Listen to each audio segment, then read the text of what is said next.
Welcome back. Days before the fifth anniversary of Hurricane Maria, the island of Puerto Rico saw Hurricane Fiona, a Category 4 Atlantic hurricane that impacted several parts of the Caribbean. Natural disasters and a global pandemic continue to affect island residents, leaving many people without power and daily essentials. With a mission to promote the well being, self sufficiency, and empowerment of Puerto Rico, co founder, and chair of Diáspora X Puerto Rico, Surey Miranda joins me to discuss how you can support those affected by the hurricane. Thank you so much for joining me. Hi, Kibin. Thank you for having me. Now, as I mentioned, a lot is going on in Puerto Rico. Can you just talk about how Hurricane Fiona is currently impacting island residents? Hurricane Fiona has been so is a hurricane that impacted areas that are inaccessible to some extent, specifically central part of the island, the southern part of the island, and the western part of the island. So normally we see the impact of hurricanes on the eastern part of the island, but this time, what is central part of the island in terms of electricity, in terms of like access, specifically as you can see, yes, those images like demonstrate how areas have been impacted. It was not only by the wind, but specifically the rainfall, where we saw a lot of landslides. And the central part of the island, like the highlands of Puerto Rico, were affected by it the most. Now, you recently went to Puerto Rico. Can you just talk about what you saw and, experienced? I went to Puerto Rico on September 28th. I went with the mission of delivering some goods, and a big shout out that I have to give is Councilmember Velasquez, who has been collecting items at her district office. Together with Councilmember Velasquez and other, we had also, or we have an Amazon wish list. We collected items and we wanted to make sure that those were delivered in a timely fashion. I went there with the intention of making sure that those got to people. What I saw, it was I think that the striking moment for me when my return, when I was boarding the plane, I went through Aguadilla, which is a regional airport, um, and honestly, I teared up because I saw there were about like 35 wheelchairs. It was sort of an indication of how, specifically for seniors, for people with disabilities, the island is not equipped specifically to provide care for those. And I think that that was the most striking moment of me coming back and sort of realizing that even though we are trying to make our best, for the island to have the resources to be able to be a safe place for our loved ones is not necessarily there yet. And I'm really glad that you brought that up because I do think that a lot of time when we talk about, these hurricanes and these natural disasters, we think about everyone as a whole, but we often tend to not think about maybe, people with disabilities or, people with different challenges. So I'm really glad that you brought that up. And I wanted to know, have you seen, some ways that it may have affected different communities, for example, lower income communities compared to communities that have more wealth? The organization that we have been working with, Stronger Than Maria, they have been working particularly with seniors and folks or individuals with disabilities. And the reason why we have partnered up with them is that we want to make sure that people are able to not only get assistance by getting a generator, etc. These are folks that actually need assistance making those items that we give them work.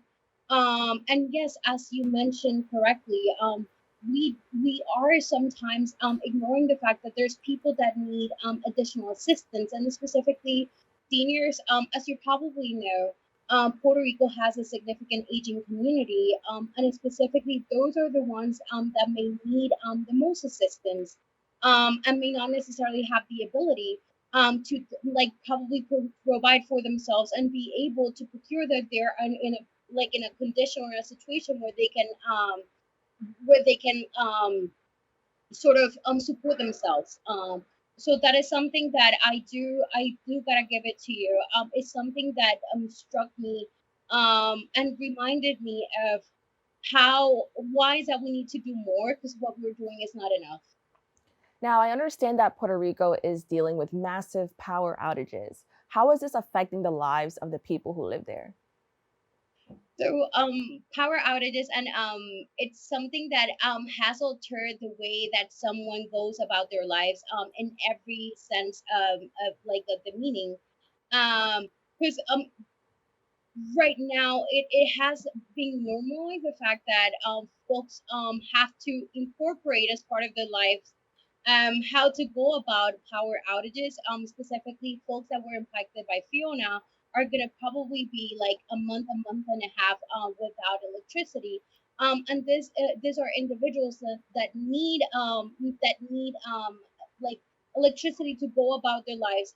Specifically, and this is something that we saw with Maria, that a lot of folks had to come here because they may have diabetes, that they need to keep their insulin refrigerated. So this is something that is affecting the lives of many people, and like it is hard to normalize something that is just a basic need for people anywhere and everywhere. Now, you brought up Hurricane Maria. This came at a time when the island was still recovering from that hurricane that happened about 5 years ago. Can you talk about the effects of that?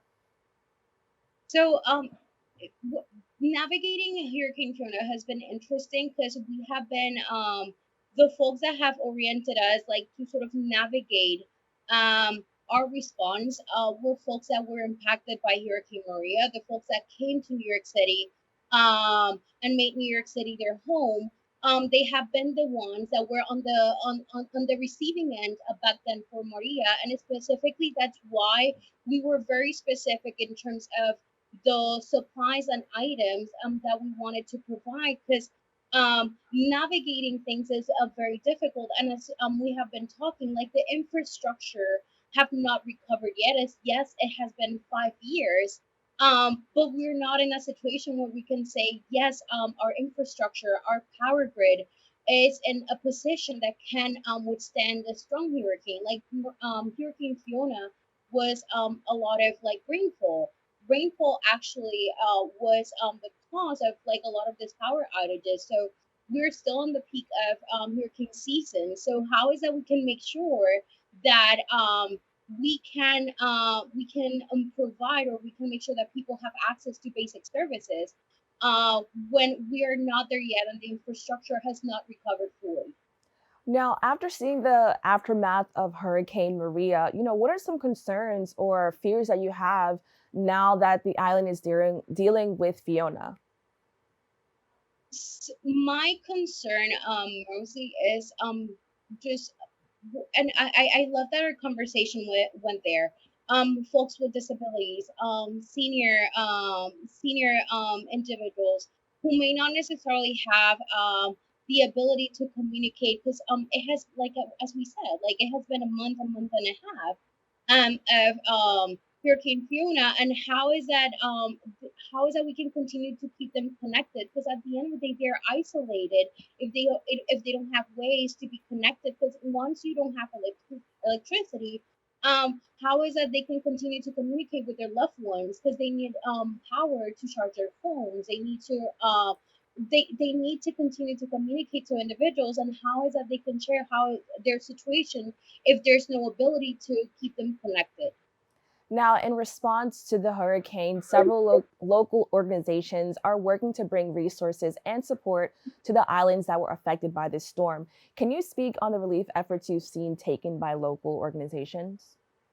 So there are different organizations, and they all it is that is something that is beautiful, because they all have taken different areas. Some of them are providing boxes with like hand items, and something to remember about Hurricane Fiona is that there are a lot of relief efforts coming from the northern part of the island. So specifically coming from the diaspora, if we want to call it that way, I want to make sure that we are allowing for folks in the island to be able to support each other. So that's why we have been very careful in terms of what is that we want to provide, because we want to make sure that those local efforts have the opportunity to specifically to be there. So we have in the southern part of the island, there has been a lot of like distributions, organizations that have been providing essential items. We have also been working in the eastern part of the island with Aprodeg. They have adopted a number of families and are providing them with meals. Are like this is like a resilience center, so they have been providing them with like charge for their phones, ice, and then it's Stronger Than Maria on the western part of the island that has been doing these events that you already demonstrated in the like different photos that you have been sharing, where they have been having different events where people come.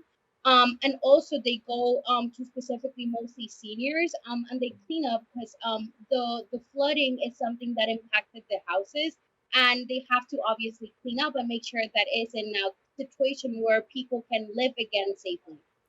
Now, where can viewers go to find more information just about ways they can help or support if they choose to do so? So I'm gonna give you the quickest. It is our website www.diasporaxpuertorico.org. Once again, www.diasporaxpuertorico.org. All that we're doing is using a place-based model where we provide logistical support and financial support to organizations that are the ones providing the assistance. So everything that people are contributing is going directly to the organizations supporting Puerto Rico. We also have a wish list that if people reach out or go to our website, all the items we have already delivered a good number of items. But if folks buy from the Amazon wish list, those are already going to the island. And if anyone, because I know that people may want to do their like some drives at their schools, etc. I encourage that, and I'm more than happy to support it, and to specifically make sure that things get to the island. So if anyone in the Bronx and anywhere in New York City wants to do a supply drive, specifically thinking of the items that we have identified, I'm more than happy to support it to make sure that that gets to Puerto Rico. All right, Surey, thank you so much for bringing us this information. Thank you, Kibin. We'll be right back with more Open BxRx Tuesday.